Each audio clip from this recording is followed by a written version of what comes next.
Morning, अस्सलाम वालेकुम। Welcome to देसी विलायती ज़ायके। देसी विलायती ज़ायके में आज हम बनाएंगे कच्चे आम का मुरब्बा। अभी आम का सीज़न है, तो अगर आम का मुरब्बा ना बने तो लगता है कि गर्मियाँ आई ही नहीं। फिर इसे पराठे के साथ खाएं तो ये बहुत ही मज़े का लगता है और बच्चों बूढ़ों सबको ये बहुत ज़्यादा पसंद है।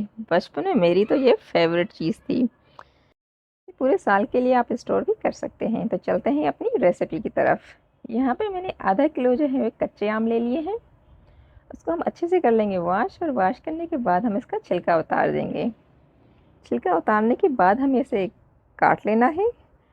जिस शेप में आपको पसंद है आप उस शेप में काट लें, लेकिन एक चीज़ का ख्याल रखिएगा कि हमें इसके पतले पतले से स्लाइसेस करने हैं। ज़्यादा मोटे स्लाइसेस इसमें अच्छे नहीं लगेंगे। तो बस इस तरह से हम इसे पतला पतला सा काट लेंगे। अब हमें करना है पानी बॉयल।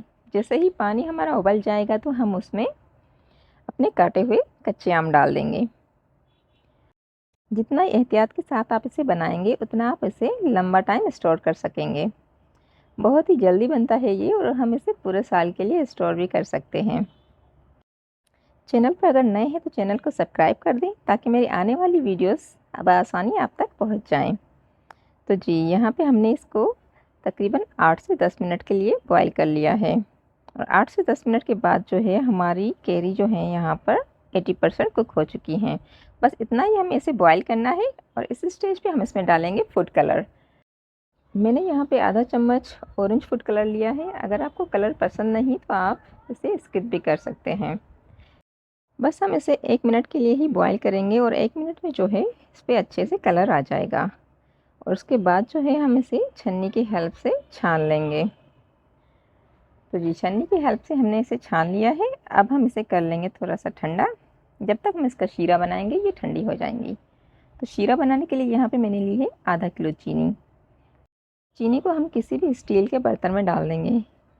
स्टील के बर्तन में शीरा बहुत ही अच्छे से बनता है, तो आप कोशिश करें कि स्टील का बर्तन ही यूज़ करें इसमें।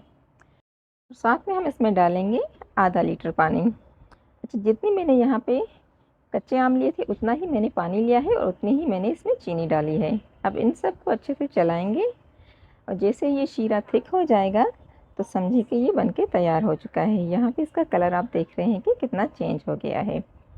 तो हमारा शीरा यहाँ पे बनके हो गया है तैयार। तो अब इस स्टेज पे हम इसका फ्लेवर और इसकी खुशबू बढ़ाने के लिए इसमें डाल देंगे 3 से 4 जो है वो छोटी इलायची। इलायची से इसमें बहुत ही प्यारी सी खुशबू हो जाती है। अब हम इसमें डाल देंगे हमारे उबले हुए आम। इसका फ्लेवर इतना मज़े का बनता है कि आप बाज़ार की जैम तो भूल ही जाएंगे। तो उबले हुए आम हमने इसमें डाल दिए हैं। अब हम इसे मज़ीद पकाएंगे। हम इसे इतना पकाएंगे कि ये थोड़ा सा गाढ़ा हो जाएगा। जिस तरह की शहद की होती है ना कंसिस्टेंसी, वही इसकी कंसिस्टेंसी रहेगी। उतना हम इसको पका लेंगे। शीरे में पकाते वक्त एक चीज़ का ख्याल रखिएगा कि फ्लेम हमें थोड़ा सा धीमा रखना है, कम रखना है। अगर आप ज़्यादा फ्लेम पे इसे पकाएंगे तो शीरा जो है हमारा साइड से जल जाएगा। तो इस चीज़ का ध्यान रखा करें।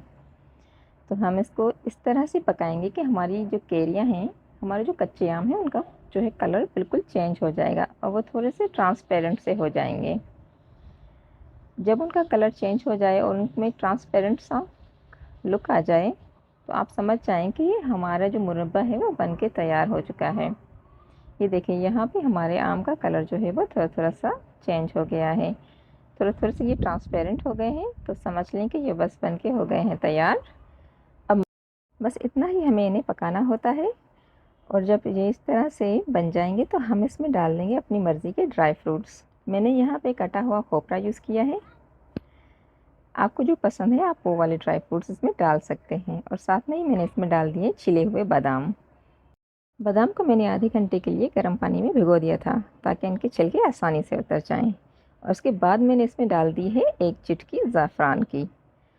ज़ाफ़रान से इसके फ़ायदे और भी बढ़ जाते हैं और इसमें बहुत ही अच्छा फ्लेवर आ जाता है। तो ज़ाफ़रान डालने के बाद हम इसे सिर्फ 30 सेकंड के लिए पकाएंगे। और 30 सेकंड के पकने के बाद जो है हमारा मज़ेदार सा मुरब्बा यहाँ पे बनके हो गया है तैयार।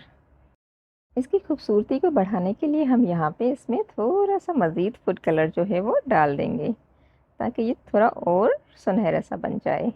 बस इसको हम करेंगे अच्छे से मिक्स। और मिक्स करने के बाद जो है हम के इसकी फ्लेम को ऑफ कर देंगे। इसका फ्लेवर बहुत ही मज़े का बनता है, तो ये रेसिपी ज़रूर ट्राई कीजिएगा।